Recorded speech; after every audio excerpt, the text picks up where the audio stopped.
Hello students, today will we discuss about Shakespeare's is not at one age but of all age. Ben Jonson की quotation है ये. First है Shakespeare's universality. The story of the Chinese reading at Oxford in well non.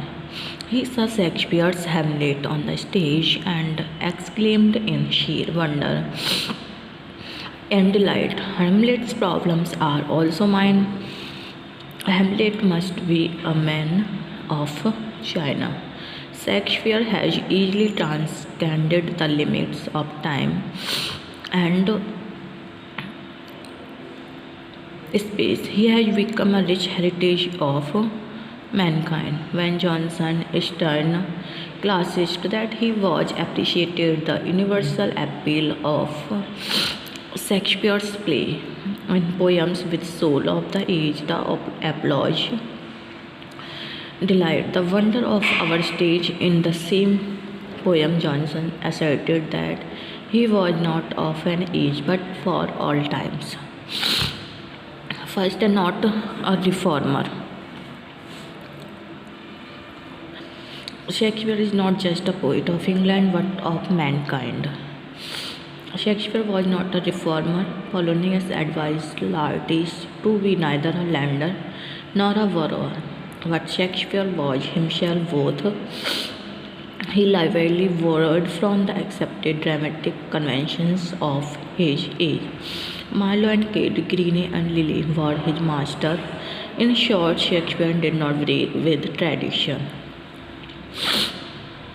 Next है a poet of life. Shakespeare is essentially a poet of life. He has accepted the dross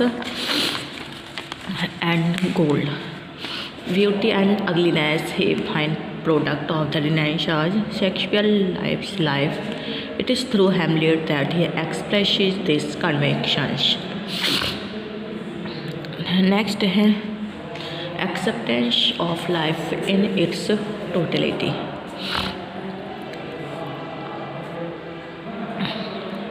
Shakespeare's universality lies in the acceptance of life in its totality, and here we must stress one of the clues to Shakespeare's universal appeal. He has his age finally rolling across the subtlety and magnificence of the world, the exuberance of life and joy in living. But the real Shakespeare is not just another Elizabethan. He has expressed human soul with intense emotions. He has, in these works, men and women, irrespective of age and clime, and found in them an echo of their own emotions, their laughter and tears, passions and prejudices, longings and aspirations. Okay. Next, the changes in human tastes have not affected Shakespeare's reputation. Human taste change, value change, literary standards are never sacrosanct, but Shakespeare has not been lost in oblivion even in the 21st century. But traditional values are in the melting pot when psychological novels and pornography, social and political problems, Marxism and Freudism are capturing the popular imagination. Okay. Next, greater than Ibsen and Bernard Shaw. Shakespeare is a great dramatist than Ibsen and Bernard Shaw because he was a greater poet. Had Shakespeare written in prose as did Ibsen, Shaw and Galsworthy, he would have outlived his importance. Today, a drama, for all its artistic excellence, is bound by certain contemporary social conventions. Next, broad humanity. Shakespeare's universality also consists in his broad humanity. A man, he believes, is man for all that. He is not a social reformer or a stern moralist. He never seeks to convert his readers for audience to his point of view, for he has none. Unlike Wordsworth, whose primary object was to teach, Shakespeare is not a preacher or a teacher. Next, a view of life. Every play of Shakespeare presents the playwright's view of life. Forgiveness is undoubtedly the dominant theme of most of his works.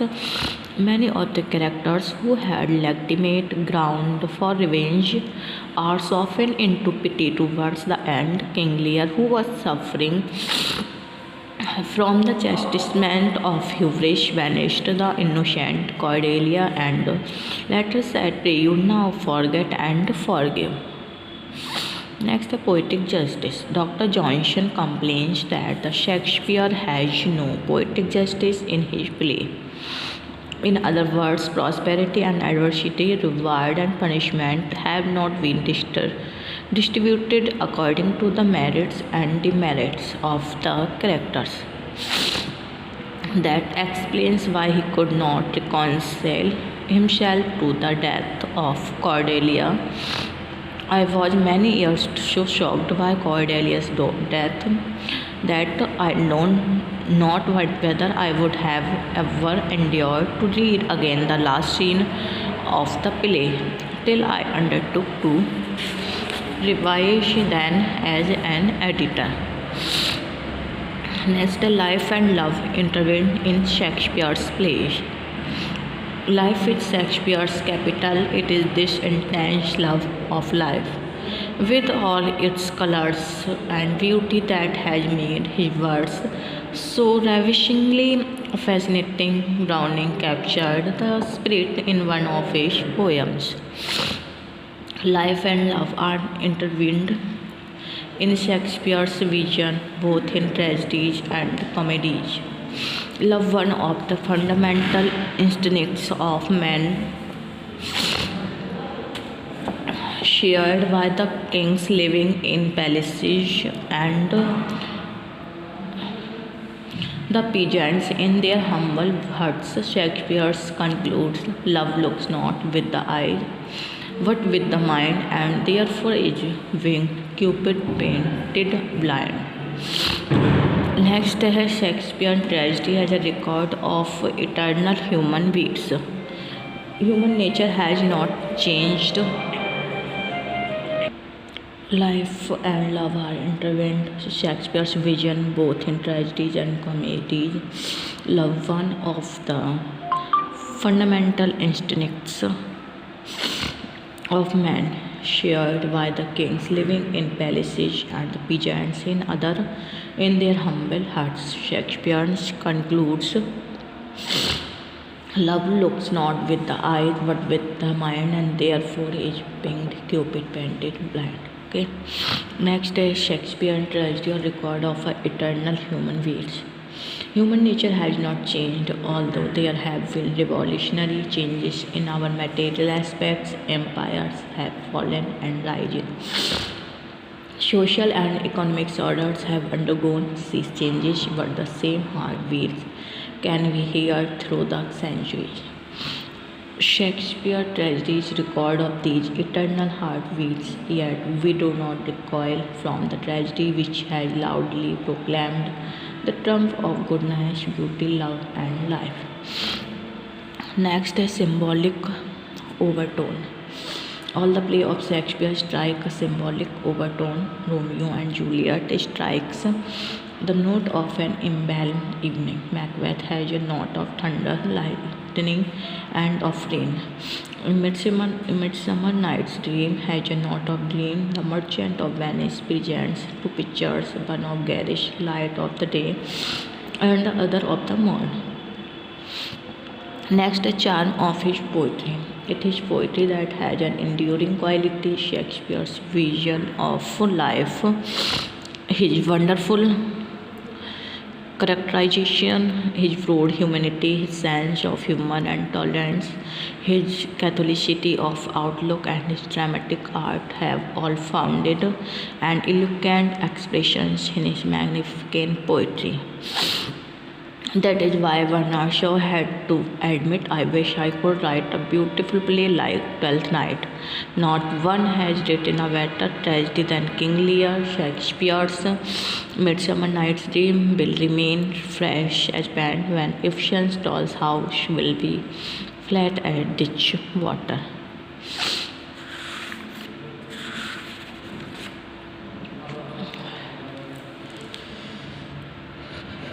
The story of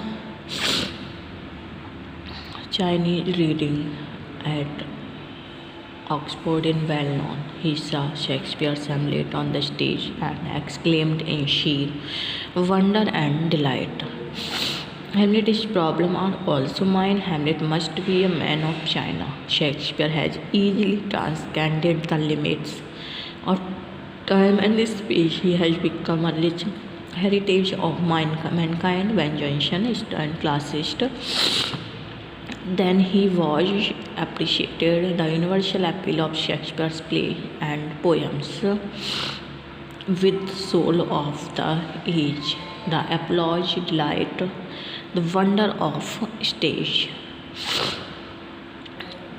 In the same poem, Johnson asserted that